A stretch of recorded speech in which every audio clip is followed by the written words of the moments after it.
कि जईबू तो पाई पैसा से आके कमर हिला जई हो कि जन्मदिन बा पावर स्टार के तू हवेली पर आ जई हो। स्वाभिमान के बात बा हमनी के भोजपुरिया खातिर एगो गायक खातिर अगर गायक के एगो बर्थडे पूरा देश के लोग मनावे तो कितना सुंदर लगेला। तो पवन भैया के बर्थडे एगो त्योहार जैसन बा, आप काफी धूम धमाका होके वाला बा 5 तारीख के। आप देख रहे हैं जोश वाला, देखिए हमारे बीच भोजपुरी गायक विनय अकेला जी है। सबसे पहले स्वागत है जोश वाला।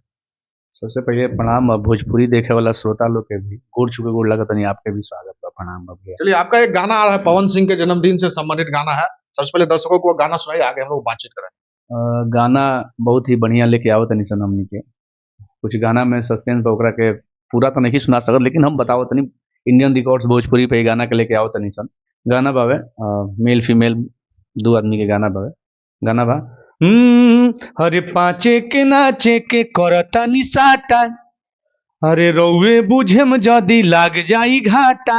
पाँचे के नाचे के करता निसाटा, रौवे बुझम जदी लाग जाई घाटा। फिर लड़का के बोलबा अरे कि जईबू तो पाई पैसा से आके कमर हिला जई हो कि जईबू तो पाई पैसा से आके कमर हिला जई हो कि जन्मदिन बा पावर स्टार के तू हवेली पर आ जई हो कि जन्मदिन बा पवन भैया के तू हवेली पर आ जई हो।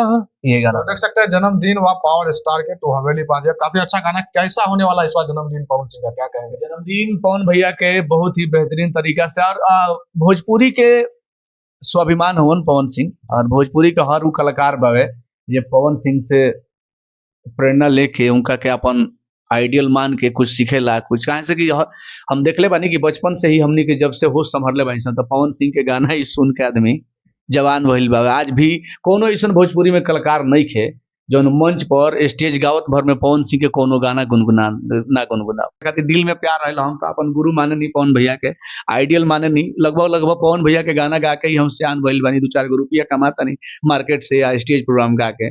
तो अगर भैया के अगर आदेश हो जाए तो हम जरूर जाए, मैं जरूर जाके एगो ब्लॉग बनाएं भैया के साथ। चलिए, अंत में दर्शकों से क्या कुछ कहेंगे इस चैनल के माध्यम से, जो आपका लगातार अलग अलग गाना आ रहा है, और दर्शकों से क्या उम्मीद करते हैं? जोश भारत न्यूज के देखे वाला भगवान रूपी श्रोता लोग से हाथ जोड़ के प्रार्थना बा कि भाई विनय अकेला के रुआ सबे सपोर्ट करी। हमारे एगो ऑफिशियल चैनल बा विनय अकेला ऑफिशियल, ओहू जैसे पवन भैया के लगातार गाना हम लेके आयल बनी। पिछला बहुत गाना पवन भैया के नाम पर गौले बनी, और इंडियन रिकॉर्ड्स भोजपुरी एगो ऐसा चैनल बा जहाँ पर 100 गो गाना में करीब 70 गो गाना पवन भैया के नाम के, पवन भैया के जन्मदिन पर, पवन भैया के मतलब चुनाव से लेके बहुत अच्छा गाना बनल बा। तो लोग गाना के प्यार दी, सपोर्ट करी, और भाई विनय अकेला के अपना दिल में जगह दी।